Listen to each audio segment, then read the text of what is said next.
I will deliver the lecture on the topic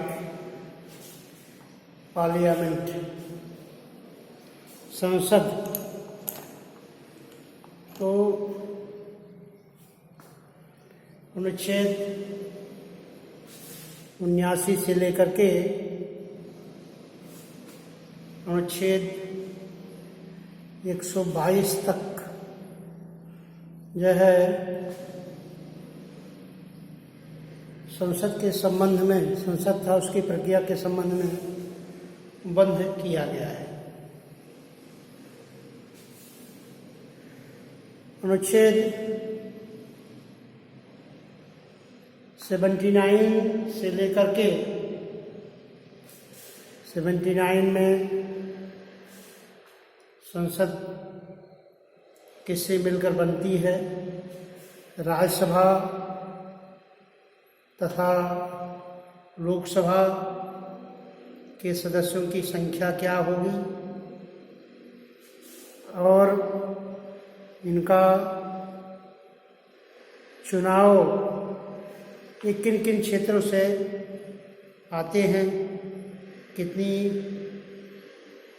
संख्या होगी, seat की संख्या होगी, इसके संबंध में बताया गया है। इसके पश्चात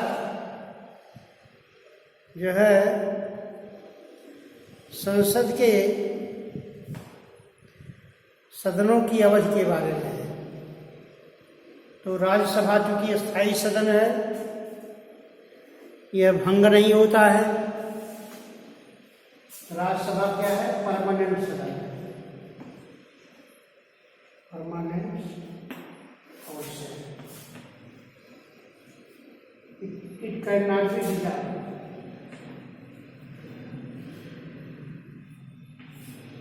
क्योंकि यह परमानेंट सदन है इसलिए भंग नहीं किया जा सकता। लेकिन इसके 1/3 सदस्य, 1/3 मेंबर ऑफ दैट हाउस, 1/3 सदस्य प्रत्येक 2 वर्ष के पश्चात, प्रत्येक 2 वर्ष के पश्चात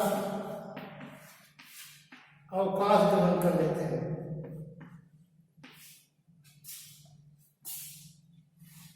अवकाश ग्रहण कर लेते हैं, ग्रहण कर लेते हैं।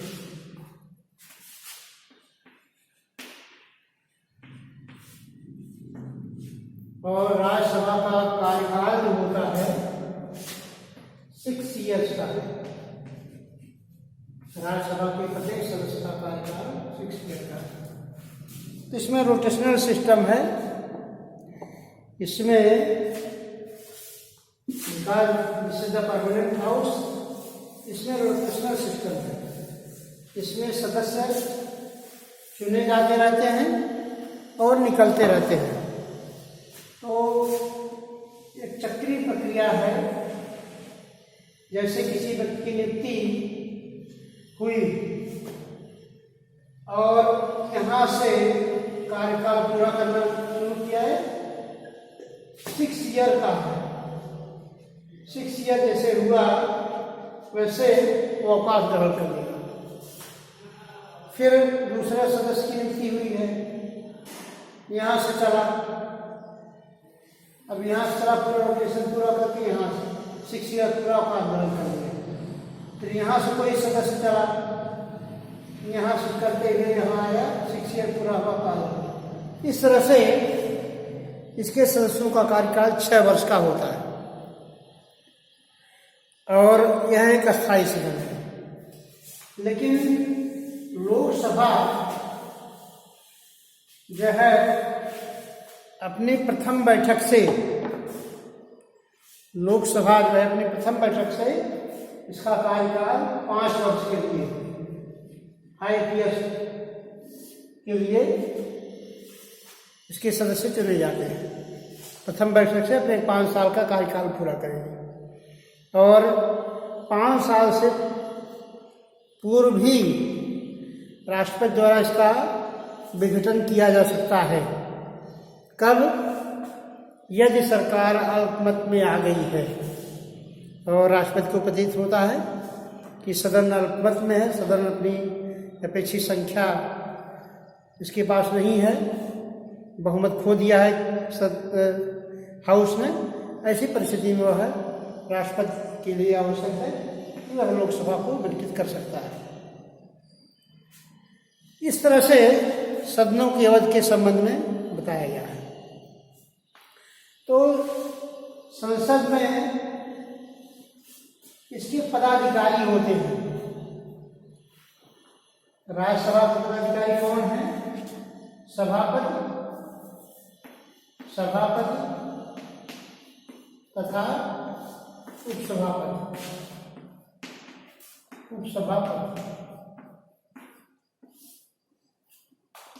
इसकी 3 में लिखा गया है, आर्टिकल 83 में लिखा गया है कि वाइस प्रेसिडेंट की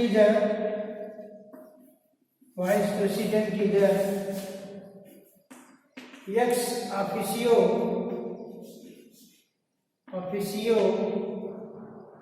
ऑफ राज्यसभा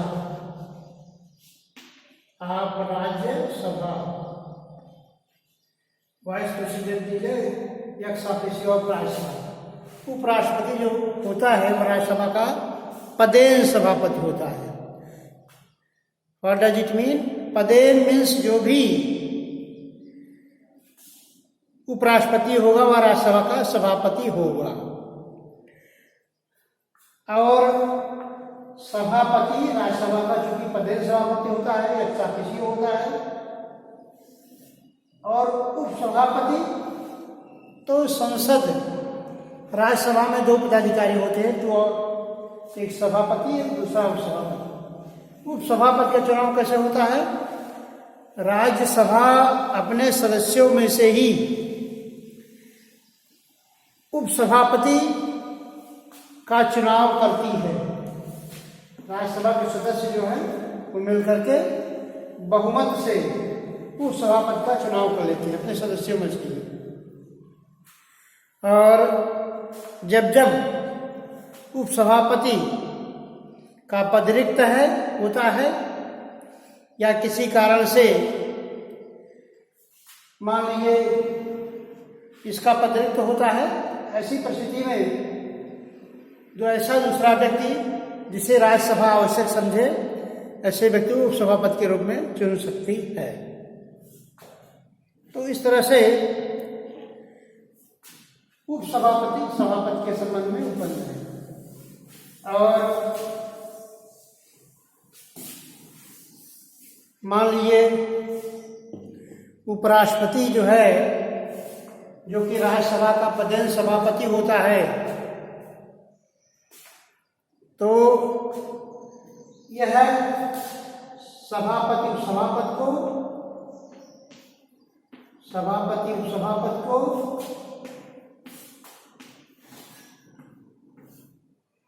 इसमें उपसभापति जो होता है,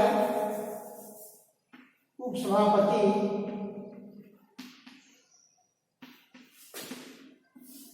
सभापति को संबोधित हस्ताक्षर सहित लेख द्वारा अपना पद त्याग सकता है। उपसभापति त्यागपत्र मान लीजिए देना चाहता है तो सभापति को संबोधित हस्ताक्षर सहित लेख द्वारा अपना पद त्याग सकता है। क्योंकि सभापति राज्यसभा का, उपराष्ट्रपति राज्यसभा का पदेन सभापति होता है।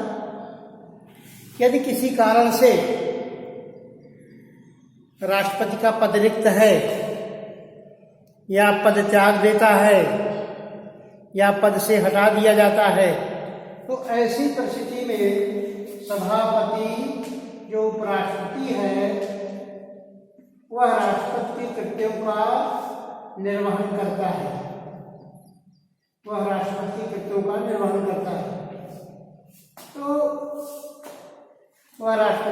का निर्वहन करता है, तो उसे राष्ट्रपति के रूप में वेतन भत्ते तथा उन्मुक्तियाँ तथा प्रलब्धियाँ प्राप्त होती हैं जो कि राष्ट्रपति को प्राप्त होती थी। यदि मान लीजिए राष्ट्रपति का पद रिक्त हो गया है, पद से हटा दिया गया है या उसकी मृत्यु हो गई है, तो कौन उपराष्ट्रपति राष्ट्रपति के रूप में अपने उस पद को संभालता है। तो इस तरह से आकस्मिक रिक्ति को जो होती है, आकस्मिक अवस्था में उपराष्ट्रपति राष्ट्रपति के कृत्यों का निर्वहन करता है। फिर इसके बाद जो है उपराष्ट्रपति के कृत्यों का निर्वहन जब राष्ट्रपति करता है तो उस दौरान उसे वेतन भत्ते प्रलब्धियां प्राप्त होती हैं जो कि राष्ट्रपति को प्राप्त होती थी। इस तरह से राज्यसभा के 2 पदाधिकारी होते हैं। इसी तरह से लोकसभा में लोकसभा का अध्यक्ष तथा लोकसभा का उपाध्यक्ष होता है। 85 में आर्टिकल 85 में संसद जो है राष्ट्रपति के लिए आवश्यक है। वह संसद के सत्र को बुला सकता है, सत्रावसान कर सकता है, सत्रावसान कर सकता है, सेशन को कॉल कर सकता है या सदन को विघटित कर सकता है, डिसॉल्व कर सकता है। इन ऑफ द सेशन और वेतन डिसॉल्व कर सकता है। तो 85 के अंदर राष्ट्रपति सत्रावसान कर सकता है, सदन को आहूत कर सकता है, सत्रावसान कर सकता है तथा सदन को डिसॉल्व कर सकता है। ऐसी परिस्थिति में प्रेसिडेंट राष्ट्रपति को अधिकार है कि वह सत्र को बुलाए, सत्रावसान करे या सत्र का विघटन कर सकता है।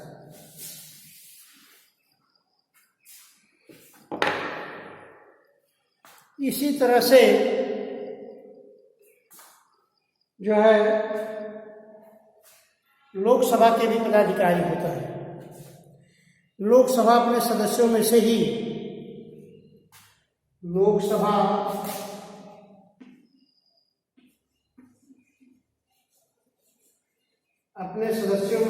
किसी को अध्यक्ष, स्पीकर तथा उपाध्यक्ष, डिप्टी स्पीकर की नियुक्ति कर सकती है। इसके भी 2 पदाधिकारी होते हैं, अध्यक्ष तथा उपाध्यक्ष। अध्यक्ष लोकसभा अपने सदस्यों में से ही बहुमत से अपने किसी भी सदस्य को अध्यक्ष तथा उपाध्यक्ष के रूप में चुन लेती है। तो अध्यक्ष तथा उपाध्यक्ष का चुनाव लोकसभा अपने सदस्यों में से ही किसी सदस्य का कर लेती है। और अध्यक्ष उपाध्यक्ष के संबंध में यह नियम है कि यह जो है पीठासीन अधिकारी जो होता है स्पीकर की अनुपस्थिति में डिप्टी स्पीकर उसके कर्तव्यों का निर्वहन करता है और उपाध्यक्ष अध्यक्ष को संबोधित हस्ताक्षर शैली के द्वारा अपना पद त्याग कर सकता है। और मान लीजिए सदन में अध्यक्ष को हटाने का कोई संकल्प विचाराधीन है, इसको रिमूवल का कोई संकल्प विचाराधीन है, कोई प्रपोजल आया हुआ है, इसको हटाने का कोई प्रपोजल आया हुआ है। ऐसी परिस्थिति में अध्यक्ष पीठासीन नहीं होगा या उपाध्यक्ष को हटाने का कोई संकल्प विचाराधीन है तो पीठासीन नहीं होगा, मीन्स। और लोकसभा अध्यक्ष को निर्णायक मत देने का अधिकार होता है। यह प्रथमतः मत नहीं देता। मान लीजिए किसी सदन में मत विभाजन कराना है तो प्रथमतः मत नहीं देता। अगर मान लीजिए मत बराबर है तो उसे निर्णायक मत देने का अधिकार प्रदान किया गया है।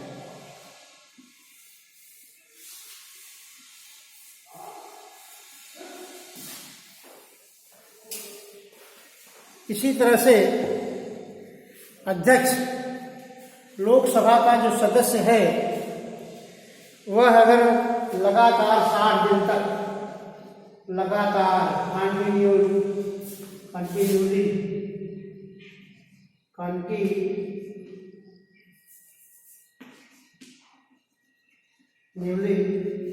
60 डेज तक अगर एब्सेंट है, सदन में एब्सेंट है, तो ऐसी परिस्थिति में उसका स्थान रिक्त मान लिया जाता है। लेकिन ऐसे 60 दिन की अवधि की गणना करने में जो छुट्टी का दिन है उसकी गणना नहीं की जाएगी। छुट्टी की अवधि को हिसाब में नहीं लिया जाएगा।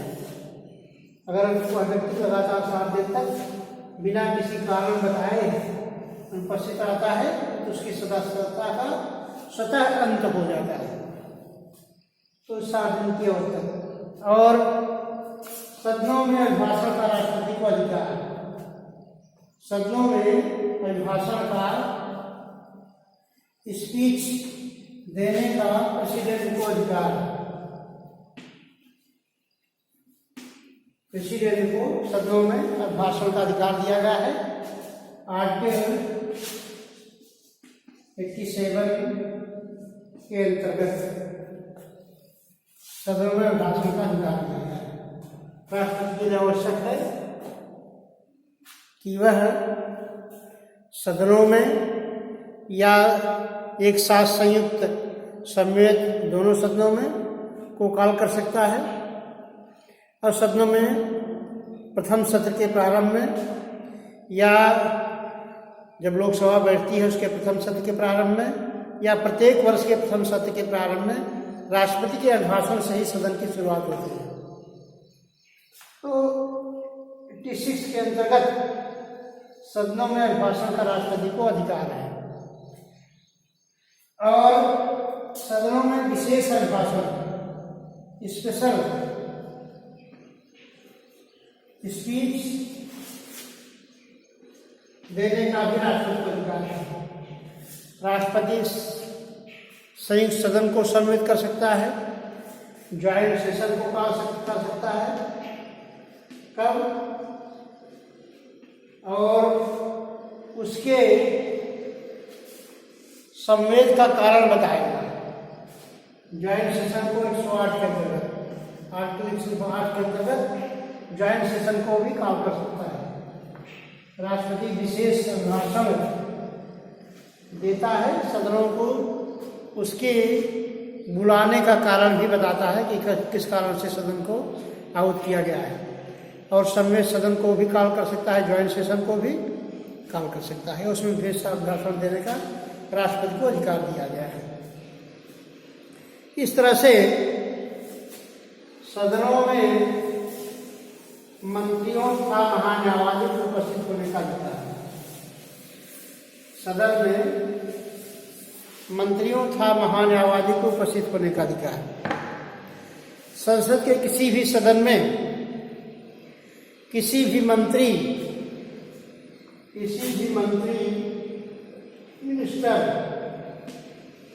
मिनिस्टर को तथा अटॉर्नी जनरल ऑफ इंडिया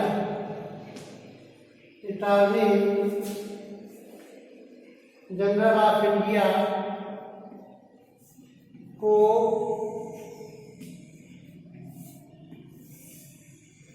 उपस्थित होने का अधिकार है। संसद के किसी भी सदन में किसी भी मंत्री को तथा अटॉर्नी जनरल ऑफ इंडिया महान्यायवादी को उपस्थित होने का अधिकार है, लेकिन उन्हें मत विभाजन का अधिकार नहीं दिया गया है। अगर मंत्री उस सदन का सदस्य नहीं है तो उस सदन का सदस्य नहीं है या किसी भी सदन का सदस्य नहीं है, क्योंकि नियम है कि कोई भी व्यक्ति बिना किसी सदन का सदस्य रहे 6 माह से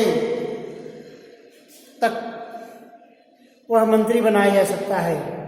पर सत्य कि 6 माह के पहले 6 माह से तक की अवधि के लिए मंत्री बनाया जा सकता है, बशर्ते कि 6 मास की अवधि के दौरान वह किसी सदन का सदस्य हो जाना चाहिए। अगर वह मान लीजिए मिनिस्टर किसी सदन का सदस्य नहीं है, तब भी उसे संसद की कार्रवाइयों में भाग लेने का अधिकार है। अगर वह किसी सदन का सदस्य नहीं है तो ऐसी परिस्थितियों में सदन की कार्रवाइयों में भाग ले सकता है, लेकिन मत देने का अधिकार नहीं दिया गया है उसे। मत देने का अधिकार नहीं दिया गया है।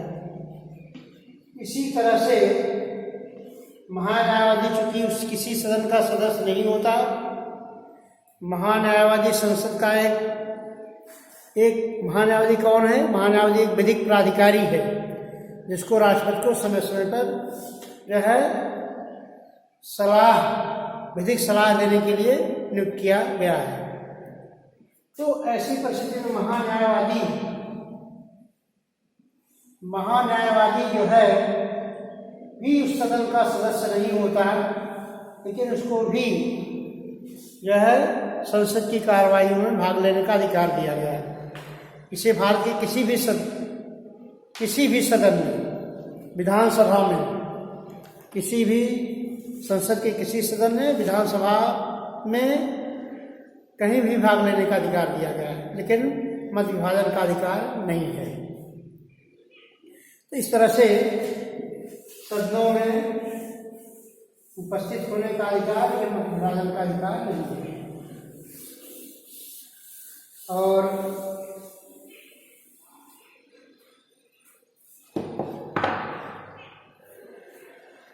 अगर संसद या संसद की किसी सदस्य या राज्यसभा का कोई सदस्य है, यदि वह किसी लाभ के पद को धारण करता है तो ऐसी परिस्थिति में मान लीजिए कोई व्यक्ति संसद के दोनों सदनों का सदस्य है, लोकसभा का भी सदस्य है और राज्यसभा का भी सदस्य है, तो ऐसी परिस्थिति में उस व्यक्ति के लिए अपेक्षित है कि एक सदन से अपना स्थान रिक्त कर दे। यदि वह ऐसा नहीं करता है तो उसकी सदस्यता का समापन स्वयं हो जाएगा। या यदि वह संसद के किसी सदन का सदस्य है, किसी राज्य विधानमंडल के किसी सदन का सदस्य है, तो यदि वह संसद के किसी सदन का सदस्य है, राज्य विधानमंडल के किसी सदन का सदस्य है, यदि वह राज्य विधानमंडल के उस सदन से अपना त्यागपत्र नहीं देता है तो संसद के उस सदन से उसकी सदस्यता का अंतर स्वयं हो जाएगा। ऐसी परिस्थिति में उसके लिए अपेक्षित है कि वह उस सदन से अपना त्यागपत्र दे दे। इस तरह से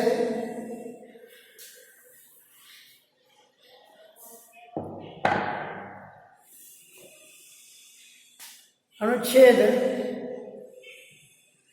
102 तथा 103 के अंतर्गत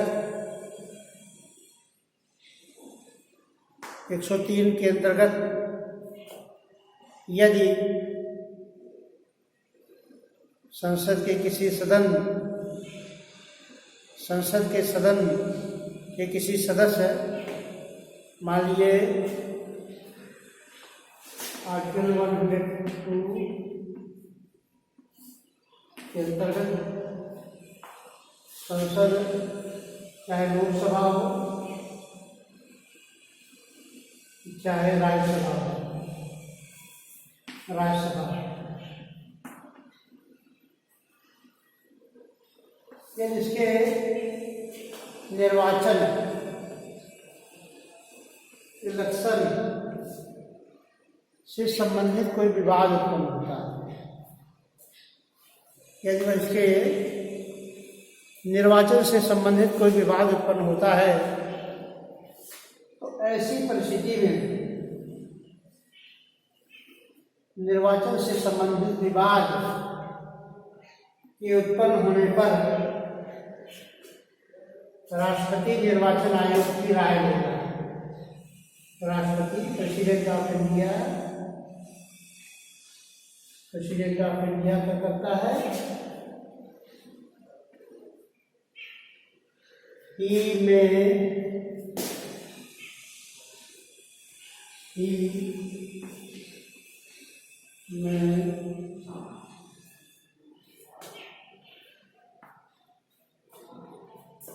take opinion by the Election Commission of